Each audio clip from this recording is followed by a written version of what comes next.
Tonight, I am seeing Toy Story 4. What are my top 3 expectations for this movie? Number 1, I expect it to be downright hilarious. Pixar has great humor and all 3 Toy Stories have been hilarious.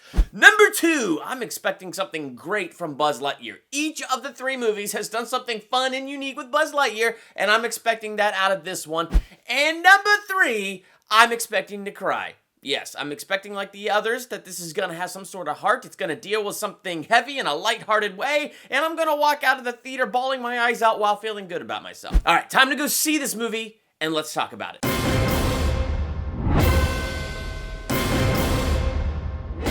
Welcome to Durbania. I'm Durbin, and this is my spoiler-free review for Toy Story 4. Is it good? Is it worth checking out this weekend?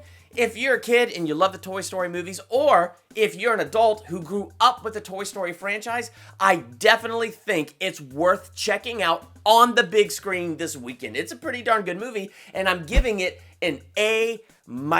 So did it meet my expectations? Expectation number 1, the humor. Yes, it met that expectation in spades. The humor in this movie for me was just golden. One of my favorite parts was Key and Peele as the, little stuffed duck and bunny. Like, they were hysterical, and they had this, ongoing gag with them. Oh, where did you two come from? They did a great job with it. They added a freshness and a new chemistry to this Toy Story franchise and just added a whole nother layer of comedy that was incredibly entertaining. I had so many moments where I was just laughing out loud because of those 2 characters. So I was super excited to have them join the cast. Tony Hale! I am not a toy. I was made for soup, salad, maybe chili, and then the trash. AKA Buster Bluth. I cannot help but think of that guy as Buster Bluth. He was great voicing Forky, and Forky was such an interesting character because of how important he was to the character of Woody and pushing Woody's character forward in this story. One part that had me laughing, and it's because I'm such an Arrested Development fan. So if you watch this movie and you're an Arrested Development fan, let me know if you caught this too.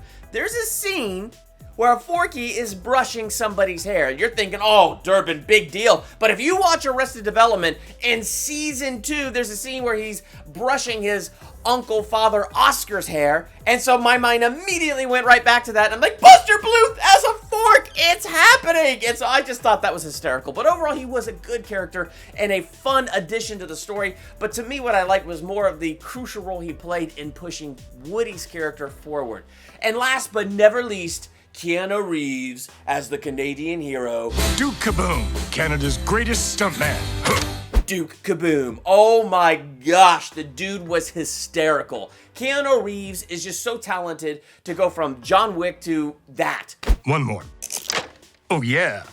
I mean, it was just hysterical. Every time he was on the screen and just talking, I was laughing. I was having a fantastic time with Duke Kaboom. So you have to let me know what you thought of that character, but he was definitely my favorite new addition to Toy Story 4. Number 2 expectation, Buzz Lightyear. The other Toy Story movies all had great Buzz Lightyear stories going on. The first movie, he didn't realize he was a toy. The second movie, he runs into the other Buzz Lightyear toy who doesn't realize he's a toy, and now he's the one that has to deal with that, and he's like, oh, come on.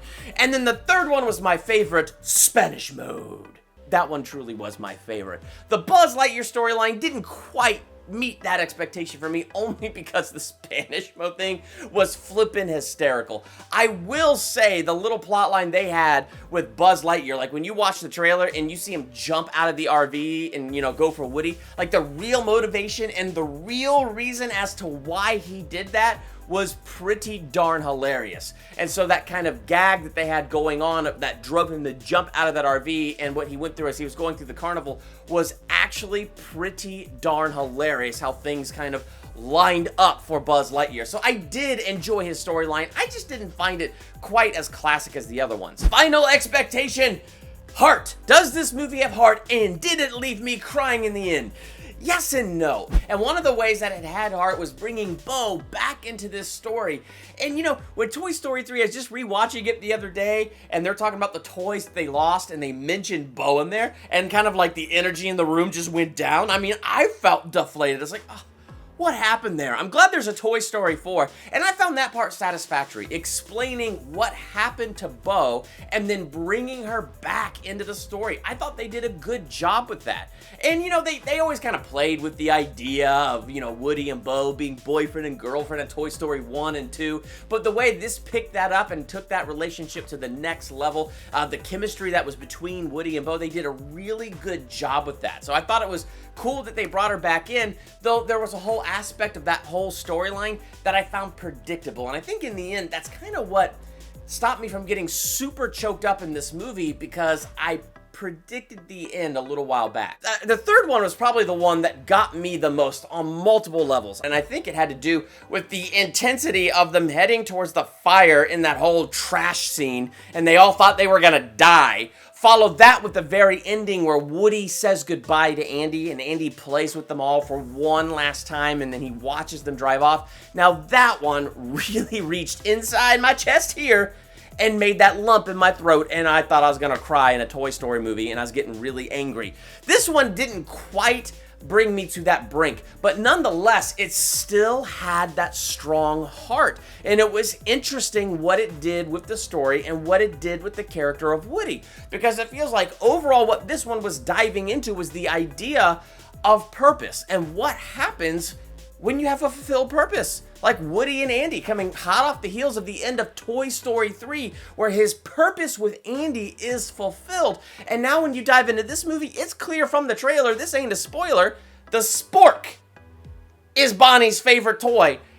And Woody is used to being the favorite toy. So the journey that Woody takes in this movie has a lot of heart and a very good message. So it didn't affect me on that same level that the end of Toy Story 3 affected me, but it was still very good what they did with it. And I walked out of the theater like wow, yeah, I feel good about life. Like, it's interesting where they take it with this. If they make a Toy Story 5, we got problems, man, okay? Toy Story 3 was the perfect ending, and I think Toy Story 4 did a good job justifying its existence and having a really solid ending. If they try to go forward with that and make a fifth one, that's all I got to say there. Toy Story 4 gets an A- from me. It is worth checking out this weekend, and it is worth seeing on the big screen. What did you think of Toy Story 4? Let's talk about that in the comments. And while you're there, hit that subscribe button to become a Durbanian. Hit the bell by the subscribe button so you're notified for my next movie review, ranking video, theological analysis, or anything else I do here. If you're on the go and you just want to listen to my reviews, I put the audio of these videos up on my SoundCloud, and you can check that out. And if you like what you see here, one way that you can help support Durbania is to check out my Patreon page. Link is in the description. I'm Durbin. Thank you so much for checking out Durbania.